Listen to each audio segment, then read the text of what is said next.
Capital Radio, la genuina radio económica. Bueno, pues muy bienvenidos a la Semana de la Gestión del Cambio. Vuelve el Instituto de la Gestión del Cambio, organizador de esta semana, a los micrófonos de Capital Radio para, desde ayer y hasta el próximo viernes, hablar sobre la importancia que tiene gestionar el cambio en las organizaciones, en nuestra vida. Ya lo hemos dejado bien claro en numerosas ocasiones como hoy en día cambiar es imprescindible para adaptarse precisamente a las nuevas revoluciones tecnológicas, sociales, de gestión, de relación entre personas. Y una buena gestión de dichos cambios es lo que hace pues que las empresas tengan éxito en sus nuevos procesos, sean ambiciosas y esa palabra, la innovación, la lleven pues como un catalizador de estos cambios. Bueno, pues hoy vamos a desarrollar dos mesas especiales, dos mesas radiofónicas que van a centrar su tiro en cómo se gestionan esos cambios dentro de las organizaciones. Como decimos, lo hacemos siempre con los que creo son los mayores especialistas que hay ahora mismo en España en la gestión del cambio. Ellos son el Instituto de la Gestión del Cambio, su máxima responsable es Amanda Palazón y hoy nos acompaña en estas dos mesas especializadas en las que hablaremos con directivos sobre cómo ellos gestionan el cambio. Amanda, ¿qué tal? ¿Cómo estás? Buenos días. Hola, buenos días. Encantada como siempre en Capital Radio. Bueno, pues hoy, Amanda, comenzó ayer esta Semana del Cambio exponiendo pues cuáles iban a ser los ingredientes, ¿no?, que íbamos a desarrollar. Os avanzamos que hoy hasta las 12 hablaremos con diversos especialistas sobre cómo se gestionan los cambios dentro de las organizaciones y el próximo miércoles tendremos cita iba a decir el metaverso, todavía no, pero sí que tendremos cita en las redes para hablar también de otros aspectos que luego comentaremos más adelante. El próximo viernes tendremos una mesa más donde analizaremos aspectos de gestión, aspectos de impulso, aspectos de relaciones con las personas, el papel de los recursos humanos, en fin, un poco quiénes tienen que ver en la gestión de los cambios en las organizaciones. Efectivamente. ¿Y cómo vamos a promoverlo? Y cómo no, la primera mesa empieza por lo que ya sabemos, impulsar el cambio. ¿Quién lo impulsa? ¿Quién lo pone en marcha en una organización? Pues bueno, esta es un poco la idea de arrancar desde cómo se arrancaría un proyecto, ¿no? Esta mesa de patrocinadores. Exactamente. Y además es que el concepto de patrocinador en la gestión del cambio es un concepto diferente al que quizás estáis acostumbrados a oír en términos comerciales, ¿no?, o incluso en la propia radio, ¿no? El término patrocinador, estamos hablando del impulsor de un cambio. En las empresas se cambian de estrategias, se cambia de programas informáticos, se cambia de procesos de digitalización, se cambia de cultura incluso, ¿no? Entonces, hay alguien que siempre tiene que liderar esos cambios. Efectivamente, además eso en el momento en el que estamos hablando de una transformación social, o sea, las organizaciones, hace 10 años cuando hablábamos en las primeras mesas de la Semana del Cambio, se hablaba de gestión del cambio, bueno, porque a veces eran pequeñas cosas dentro de un tema informático, pero ahora estamos hablando de una gran transformación, estamos cambiando la mentalidad de la organización, estamos transformándonos hacia esta era, que es la era más disruptiva que hay ahora mismo que hemos vivido, y claro, pues aquí el patrocinador tiene que ser el director general sin duda. Si es un pequeño cambio que tenemos que hacer, puede ser un líder del proyecto, pues el director financiero, el director de tecnología, pero en este momento el patrocinador es clave para impulsar. ¿Y por qué es clave? Porque es el que nos tiene que dar los recursos, porque ya se acabó lo de la gestión del cambio sin presupuesto. Eso ya, si realmente quieres cambiar, tienes que dedicar presupuesto. Y el director general es el que nos va a dar tiempo, porque nos va a proporcionar que las personas puedan dedicar tiempo. Inversión, porque hay que hablar de dinero en estos casos y que tenga una partida presupuestaria. Y profesionales, porque tenemos que coger a un equipo, formarle y prepararlo para que pueda ayudar en toda esa transformación. Así que el patrocinador es clave. Bueno, pues hoy tenemos a 4 patrocinadores con nosotros, 4 impulsores, 4 sponsors que nos van a hablar de cómo ellos pues lideran los cambios dentro de sus organizaciones. Les saludamos ya, son Pablo Grueso, que es CEO de Tecnofor. Pablo, ¿qué tal? Bienvenido y buenos días. Buenos días, muchas gracias. También nos acompaña Carlos Sanza, que es secretario general de Servicios Funerarios de Madrid, de SFM. Carlos, ¿qué tal? Buenos días, bienvenido. Buenos días, muchas gracias. Está con nosotros Antonio Arribas, que es director de Desarrollo de Negocio de MediaMarkt Iberia. Antonio, buenos días. Buenos días. Y también nos acompaña telefónicamente Jesús Lombardero, que es director territorial de empresas en la Comunidad de Madrid y en Castilla-La Mancha de Vodafone. Jesús nos está escuchando. ¿Qué tal? ¿Cómo estás? Buenos días. Estupendamente. Bueno, pues la primera pregunta es clave. A ver, ¿cómo hacéis vosotros de sponsor? Y además, yo creo que también nos sirve para saber cuáles son esos cambios que se han desarrollado en vuestras compañías, porque entiendo que son de todo tipo y condición. Si os parece, y por aquello de la lejanía física, le preguntamos a Jesús, el director territorial de empresas en la Comunidad de Madrid, Castilla-La Mancha, de Vodafone, cómo él ha sponsorizado, cuáles son esos cambios que está liderando o ha liderado, ¿no? Que nos identifique cuál es el cambio y el papel que le ha jugado. Jesús. Bueno, a ver, como antes contaba Amanda, es un cambio que es impulsado por toda la organización, desde el más alto nivel hasta el último. Y en nuestro caso, todo el cambio parte del Departamento de Recursos Humanos. El Departamento de Recursos Humanos para mí forma la piedra angular porque los cambios los producen las personas. Desde Recursos Humanos se encargan de definir cuál es el perfil, cuáles son las necesidades de reskilling que tenemos en el perfil actual, cuál es el entorno y el diseño de la forma de trabajar que nos va a ayudar a la hora de abordar estos cambios, la comunicación y el alineamiento con la nueva estrategia.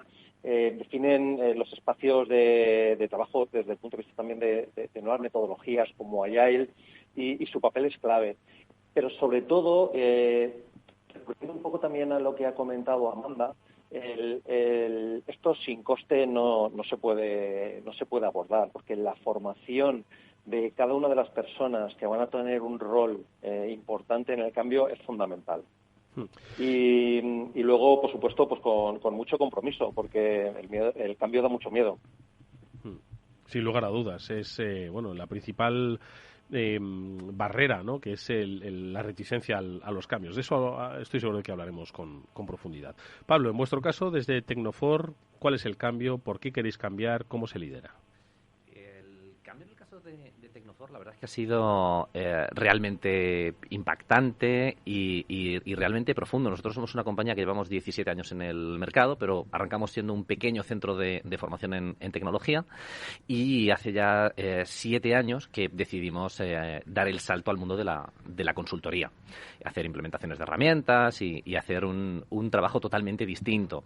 Eso nos llevó a crecer mucho como organización, a cambiar nuestra forma de relacionarnos con los clientes, a cambiar nuestras geografías, a cambiar el multiculturalismo dentro de nuestra organización. Así que realmente ha sido un cambio profundo en nuestra organización.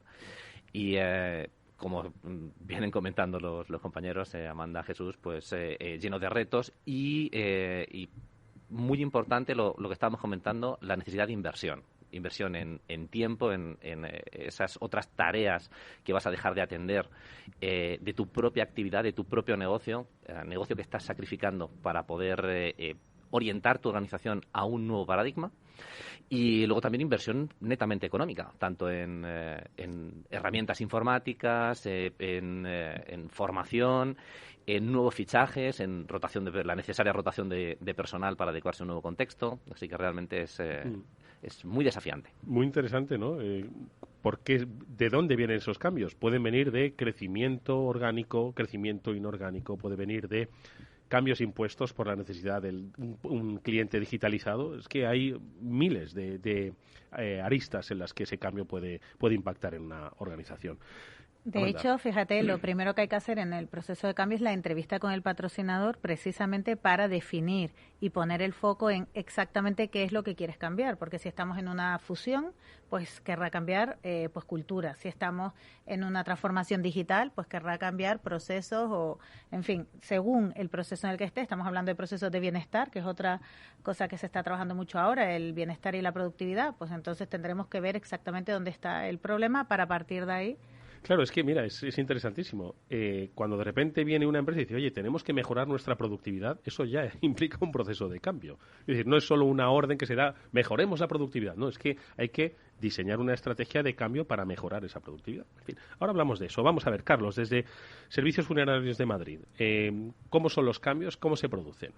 Pues nosotros aportamos la experiencia de una empresa pública que está en pleno proceso de cambio. Recordad que es una empresa municipal dependiente del Ayuntamiento de Madrid que gestiona servicios funerarios, Tanatorio M30, Tanatorio Sur, la gestión de los cementerios y crematorios y desde luego gestionamos una actividad muy especial, ¿no? Porque estamos acompañando a familias en un momento muy complicado y muy sensible y muy especial para ellos. Entonces, el proceso de cambio lo hemos abordado desde el comienzo como un proceso de mejora continua de la calidad del servicio.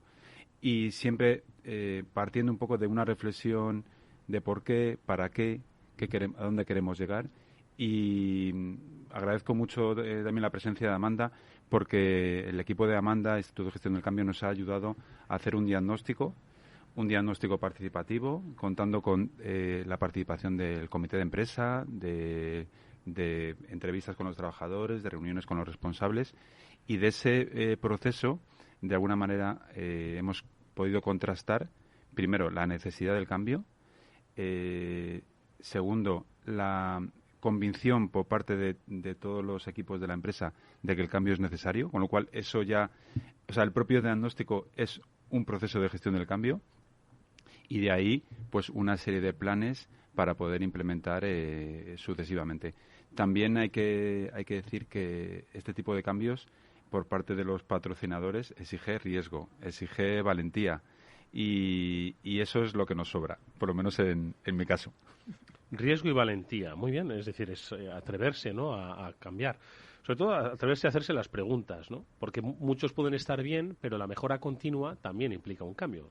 Sumamos a esa lista de motivos para gestionar el cambio: productividad, multiculturalidad, por un crecimiento orgánico, decimos, mejora continua.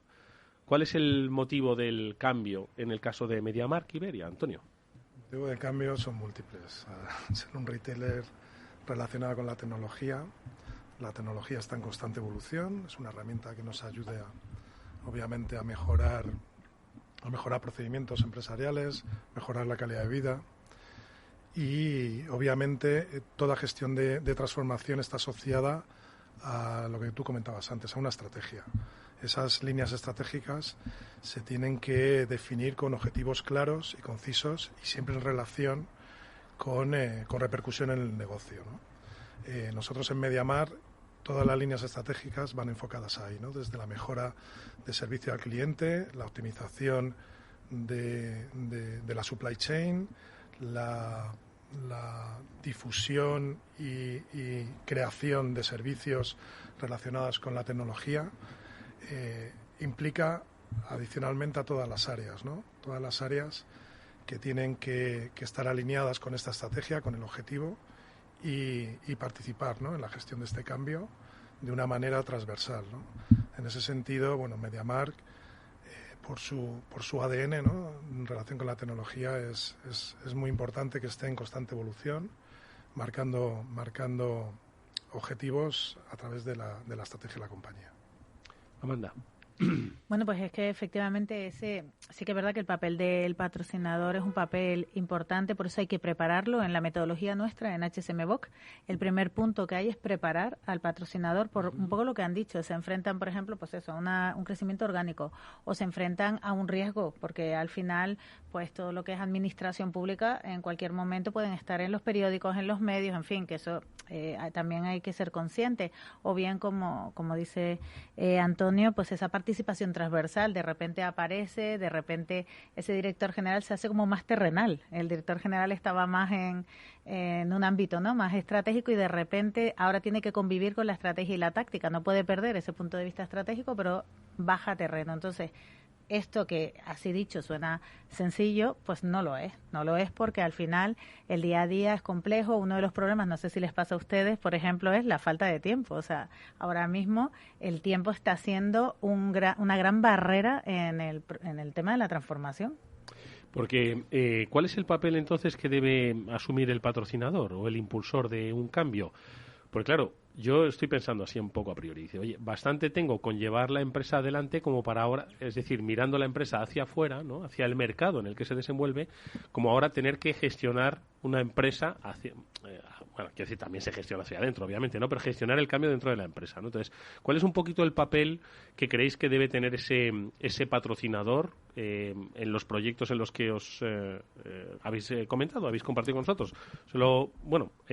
Levantaba Carlos la mano, luego le damos paso a Jesús. Carlos, a ver. Bueno, yo creo que es muy importante que el patrocinador establezca el rumbo y tome las decisiones en momentos complicados. En cualquier proceso de gestión del cambio, el equipo, los directivos, los mandos se van a encontrar con momentos de bloqueo y ahí tiene que estar el patrocinador. Por eso, lo que comentaba Amanda, el tiempo de dedicación es clave y la visibilización de la participación del patrocinador.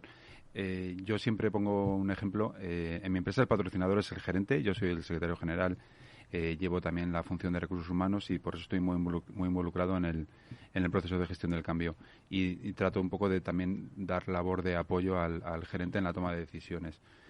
Y pongo siempre el ejemplo de que nuestro gerente asiste a todas las formaciones, cualquier tipo de formación relacionada bien con procesos de gestión del cambio o otro tipo de formación. Él está dando ejemplo, está dando ejemplo continuo.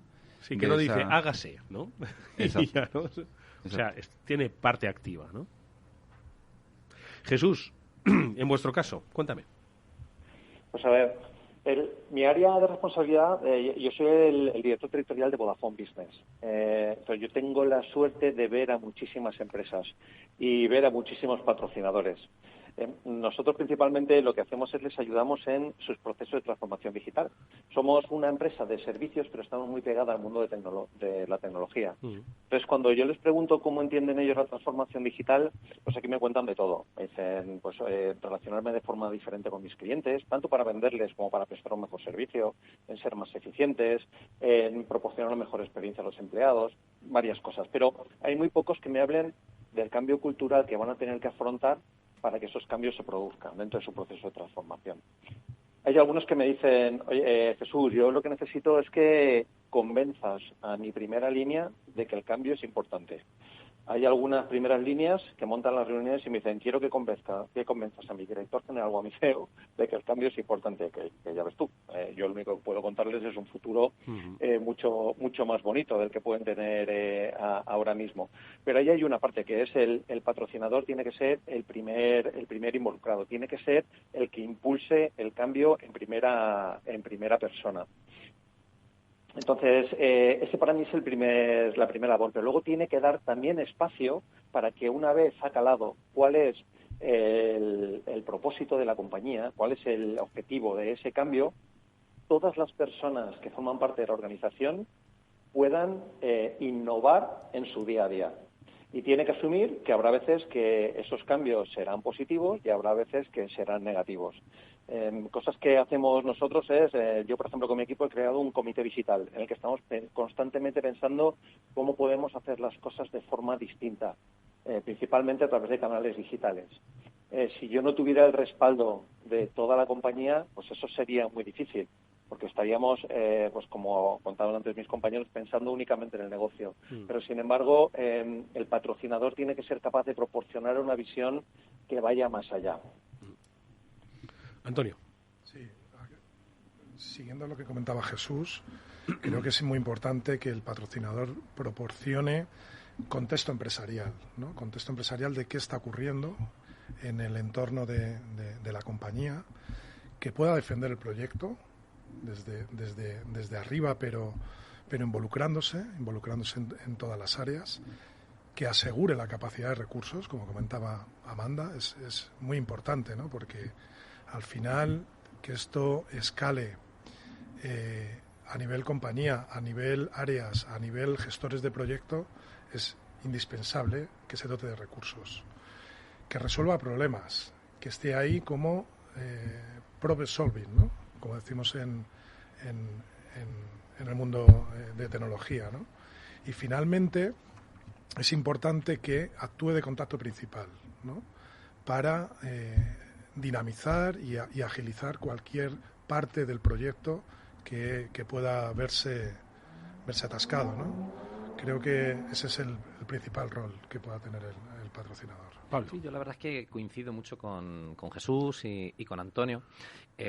Con Jesús mucho en la necesidad de que el patrocinador genere esa visión y además creo que debe involucrarse muchísimo en comunicarla, en ser el primer transmisor de la visión, de hacia dónde vamos, de qué queremos ser y lo bonito que será cuando lleguemos. Es fundamental, creo que es un rol indelegable y se puede contar con asesoramiento externo, pero es fundamental que el mensaje parta del patrocinador. Luego con Antonio también estoy muy de acuerdo en que esos bloqueos van a surgir, que va a haber problemas, que hay que resolver. Y yo siempre lo defino como que gestionar es quitar excusas. O sea, el mayor trabajo que tenemos como líderes, y más en un proceso de cambios, es ayudar a quitar excusas, es remover excusas. Y mi aportación en este punto, por añadir un punto más, sería que es función del patrocinador identificar a la mayor brevedad quién no debe continuar en la organización, quién no va a poder subirse al carro. Sí, realmente lo creo. Es aquellas personas que sabemos positivamente que no se van a subir al carro, no dejan de ser un lastre que consumen muchísima energía dentro de las organizaciones, muchísimo tiempo, muchísimos recursos, y es fundamental. Y por eso son retadores, como comentaba Carlos, estos proyectos, porque tienes que tomar decisiones muy duras. Profesionales, compañeros que han sido totalmente adecuados en una fase de tu compañía, no son los más indicados para dar el siguiente paso.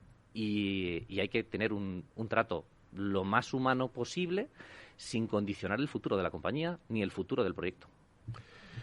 Amanda, 30 segundos para una reflexión, pero luego vamos a comentar este aspecto interesantísimo que ha comentado Pablo, que en realidad está en el origen de las reticencias, ¿no?, que nos vamos a encontrar, que van a ser muchas sin lugar a dudas, pero bueno, que se pueden superar.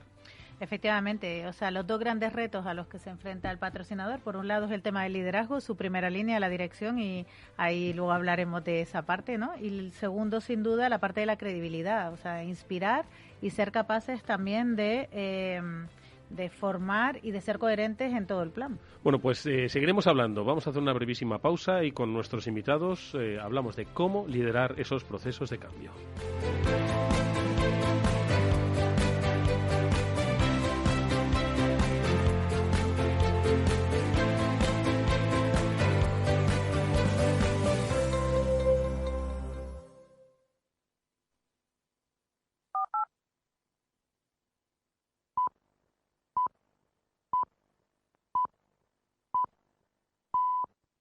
Capital Radio, la genuina radio económica.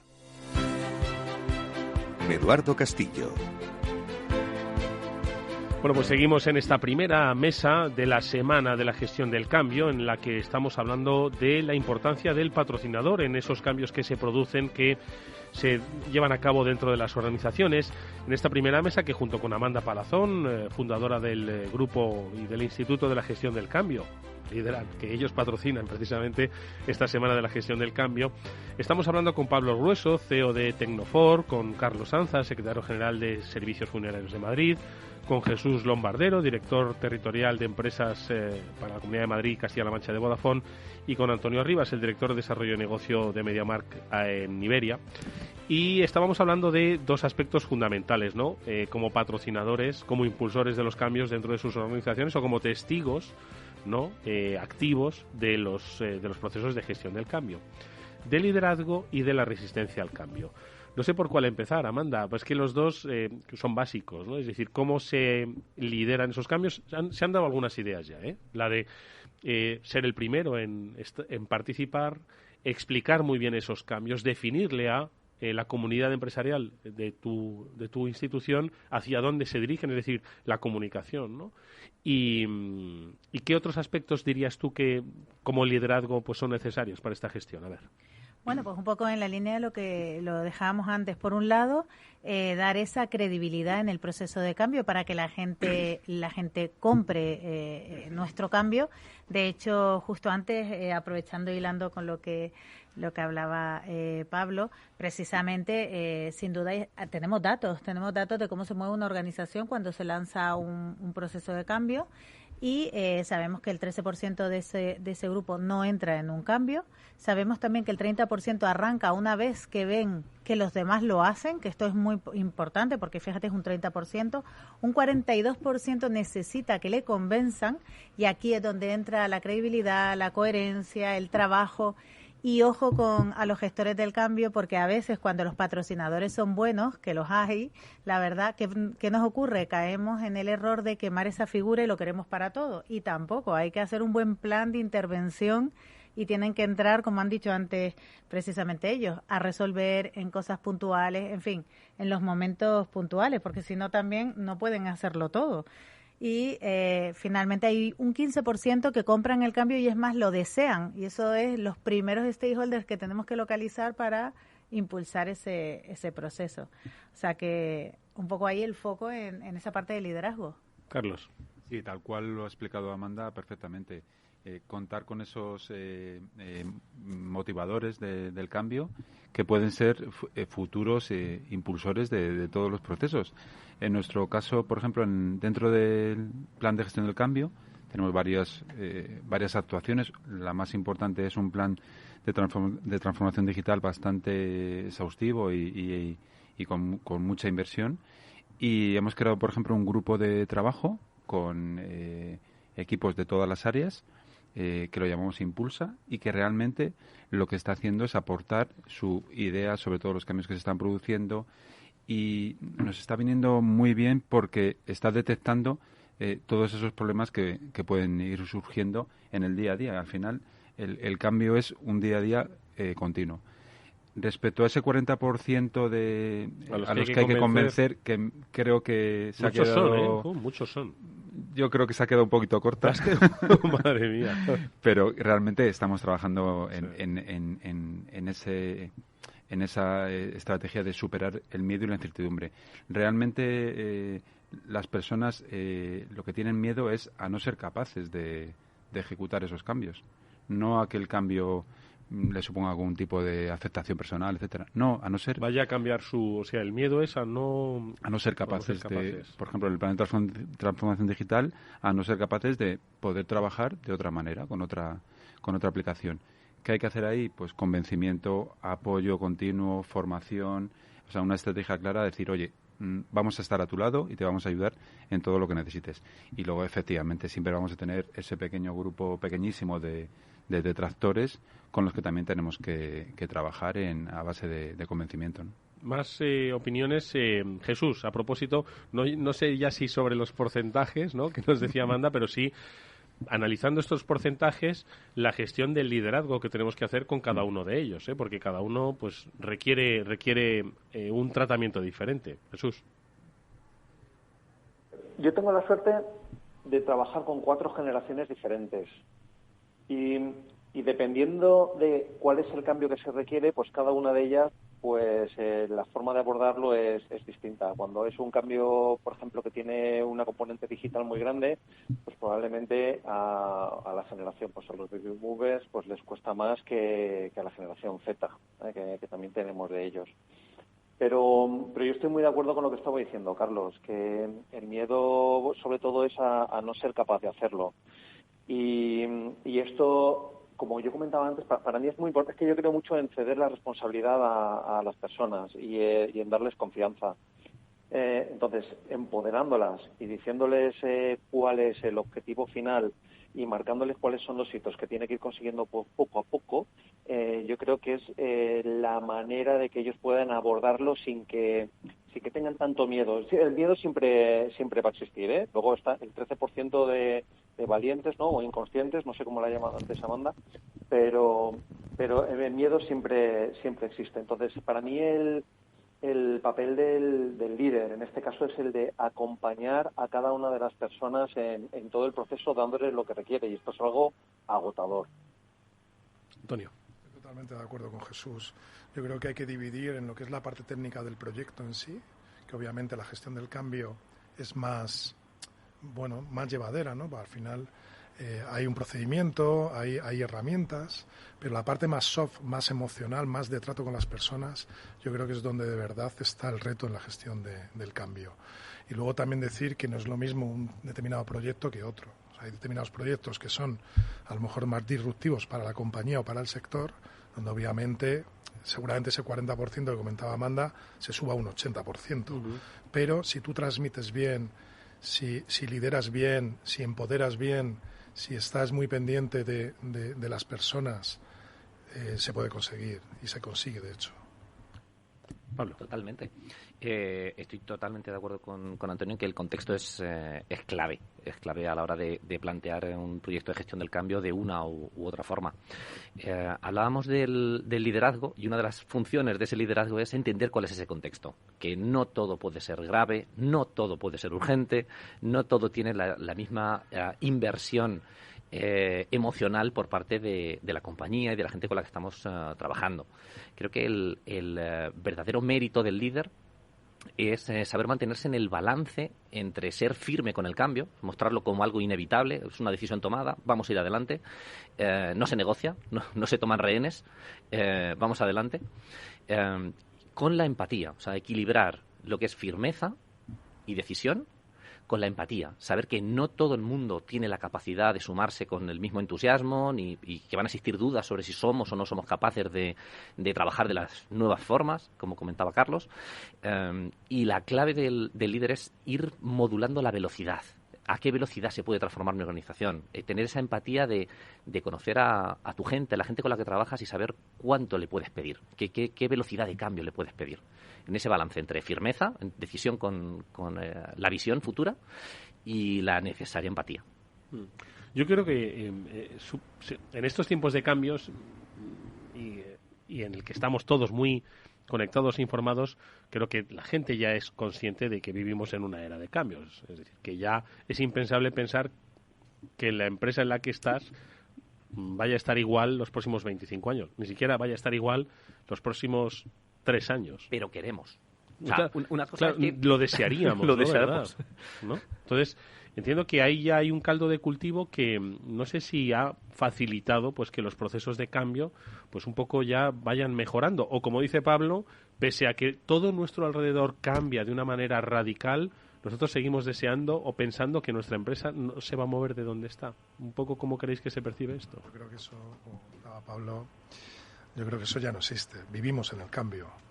Y con los últimos acontecimientos desde hace un par de años y lo que nos sigue ocurriendo, no hay nadie que piense que quedándose estanco en su posición como empresa o como empleado o como colaborador no vamos a quedar ahí, es imposible. Hoy por hoy tienes que vivir con el cambio, tienes que adaptarte al cambio, tienes que colaborar, tienes que cooperar con otras organizaciones, incluida competencia.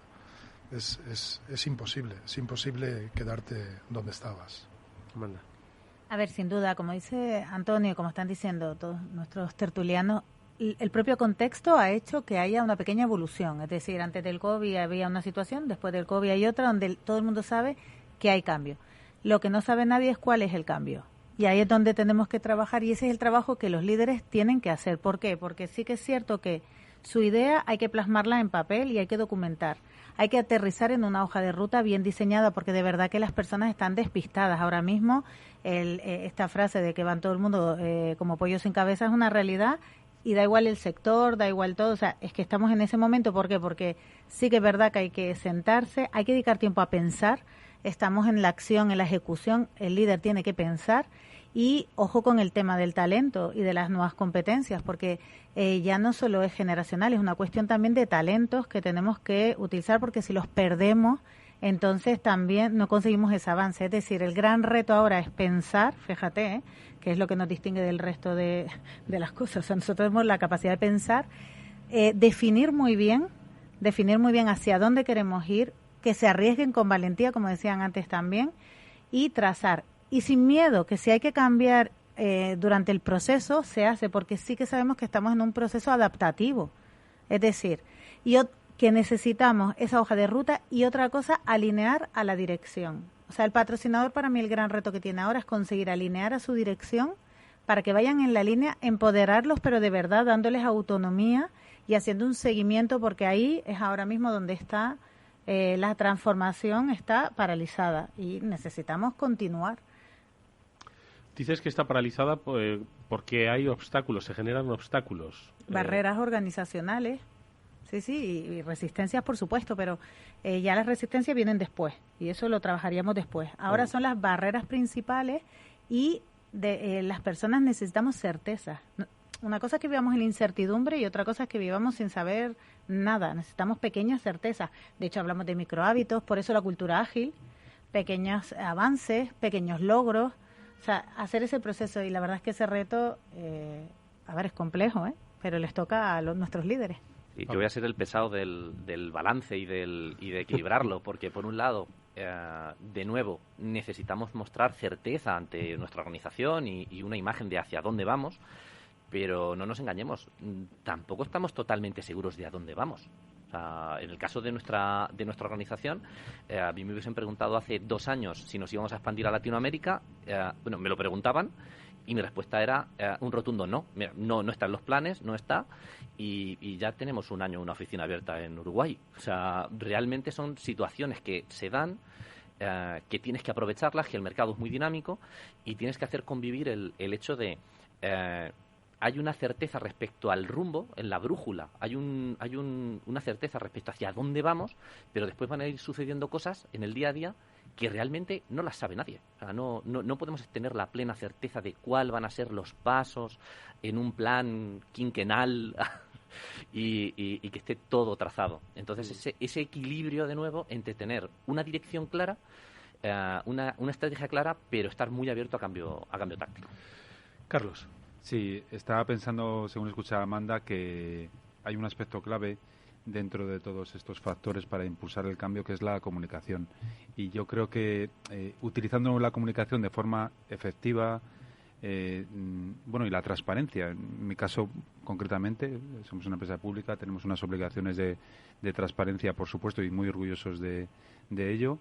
Y este proceso de cambio, bien comunicado, acompañando a las personas, foco absoluto en las personas, qué está pasando en la organización, dónde están fallando los procesos de implantación de todo ese cambio, y una comunicación eficaz, una comunicación que llegue realmente a los equipos.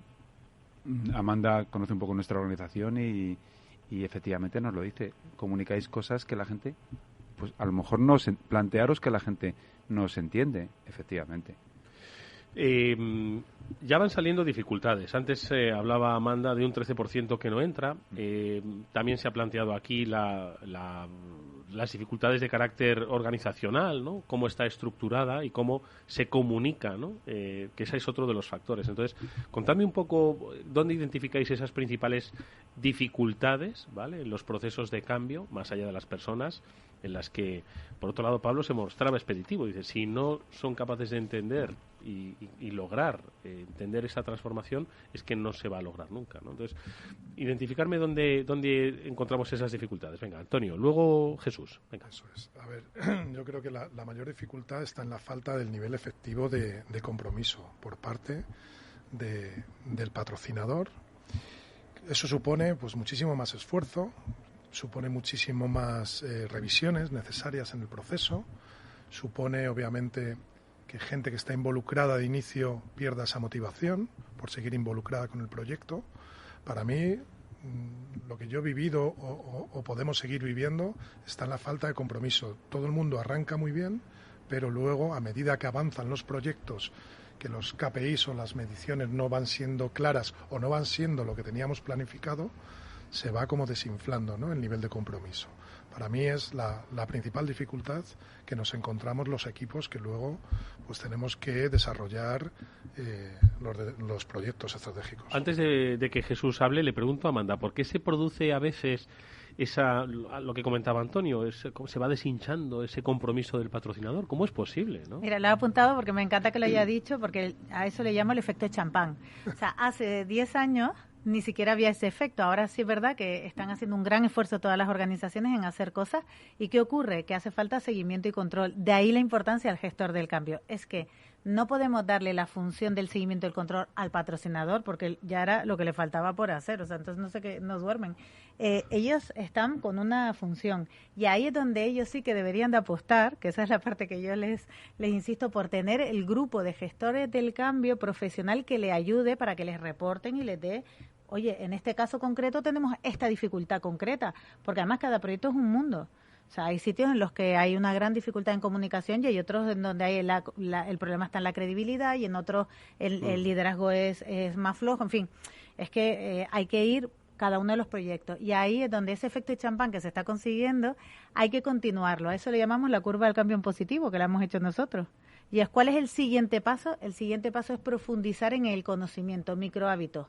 ¿Qué y cómo vamos a trabajar a partir de ahora? Porque es como lo ha decidido la organización. Y a partir de ahora queremos, no sé, equipos ágiles, reuniones eficaces de verdad, donde si decimos que hay una serie de normas, se cumplen. No es que yo haga unas normas que no cumple nadie, sino que se hacen una serie de acciones, que es lo que hace el gestor del cambio. Venga, dificultades, más dificultades. Jesús. A ver, una para mí es cuando el patrocinador está muy comprometido con la estrategia definida de la gestión del cambio y el negocio empieza a zozobrar.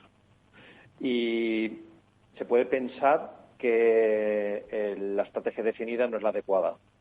Entonces, el primer punto es, ¿realmente la estrategia toca los pilares fundamentales de la compañía? Porque en ningún caso debería producirse esta duda.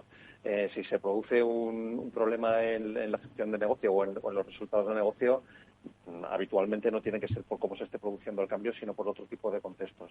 Pero puede desfocalizar al patrocinador del compromiso o del empuje con el que está apoyando el cambio. Ese para mí es uno. El otro puede ser el coste, que antes lo hablábamos. El coste tiene que estar muy medido.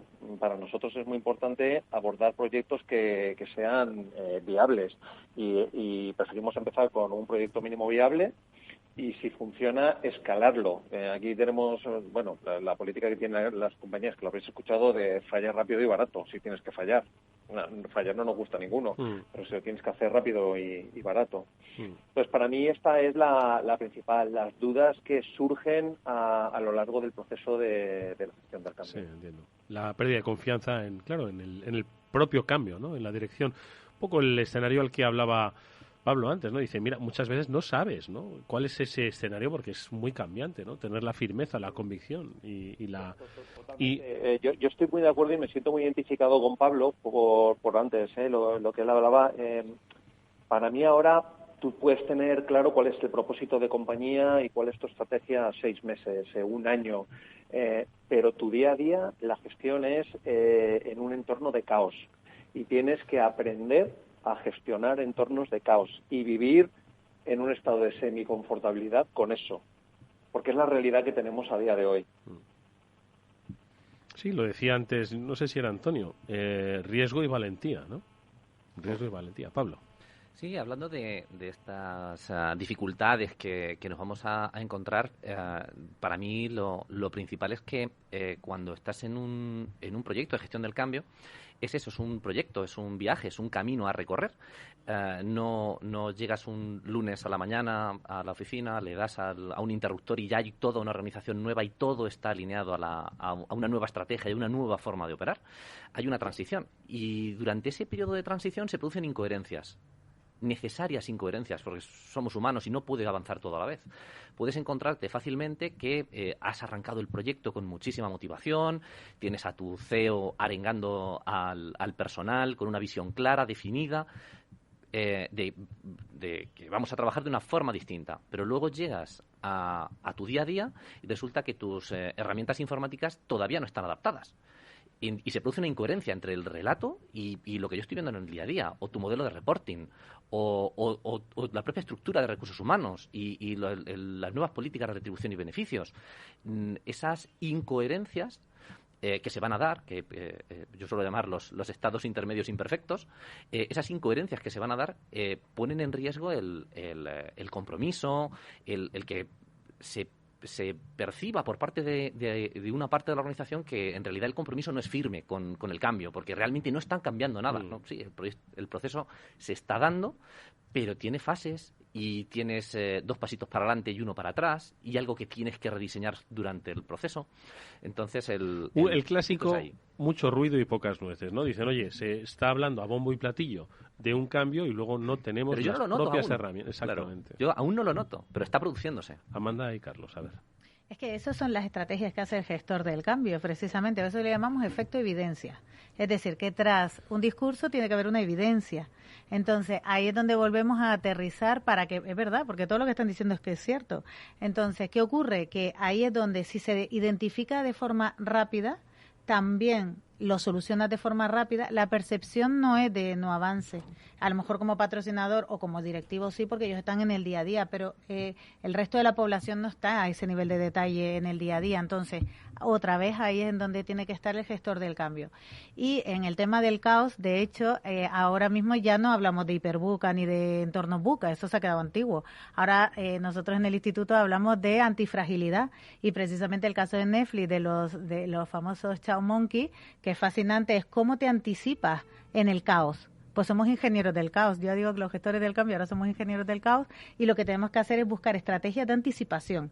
¿Y cómo es? Pues haciendo tú mismo, causando el error tú mismo para que cuando surja ya tienes la solución. Entonces eso es con un equipo de trabajo.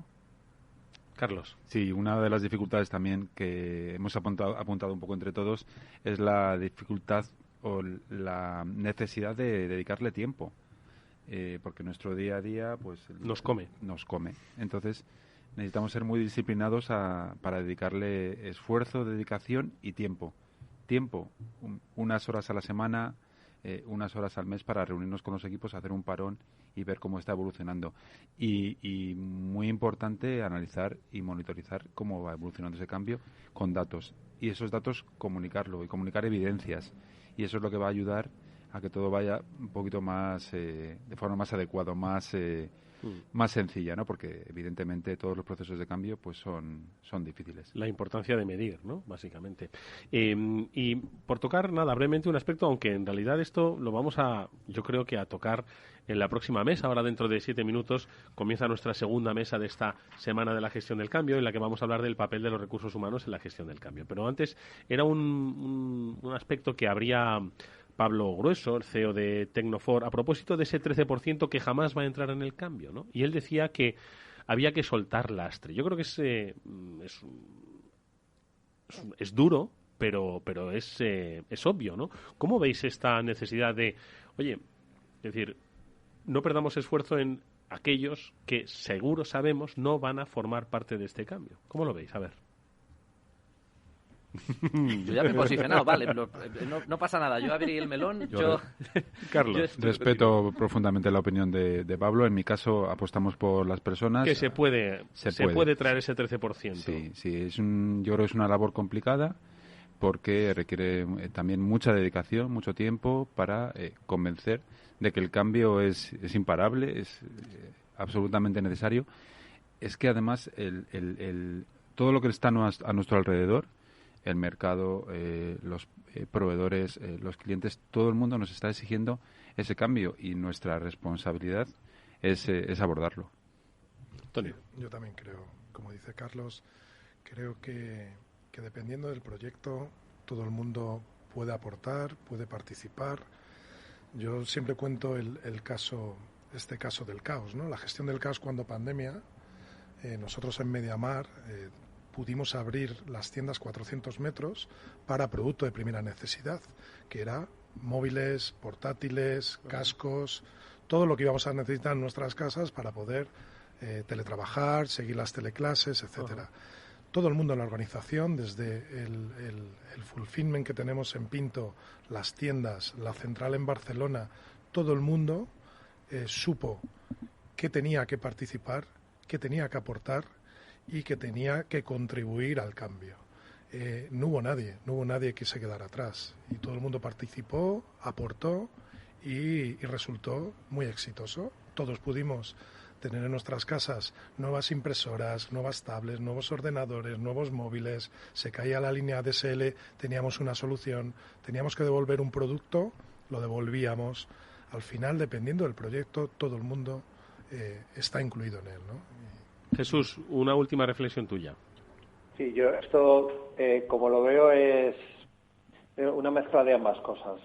Por un lado, yo no conozco a nadie, y hablo un poco por experiencia, que después de un cambio quiera volver a la situación anterior. Esta es una, bien sea un cambio de oficinas, bien sea un cambio en la forma de trabajar, bien sea un cambio... Si tú le preguntas a estas personas, ¿volverías a hacerlo como antes? Yo te diría que todos te dirían que no. Porque las personas que son tan resistentes al cambio, que no son capaces de adaptarse, son ellos los que se bajan del proyecto. Eso en base a mi experiencia. Ciertamente, hay mucha gente que ve perfectamente que no va a tener un hueco en la organización y ellos mismos deciden bajarse.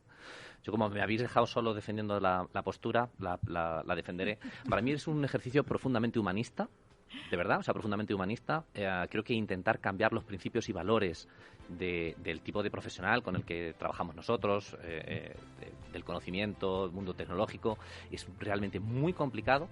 Ya no es que sea muy complicado, sino que podría ser profundamente injusto abordar en su esfera personal, y lo que hay que ser es totalmente claro respecto a hacia dónde vamos y que creemos que esa persona no encaja.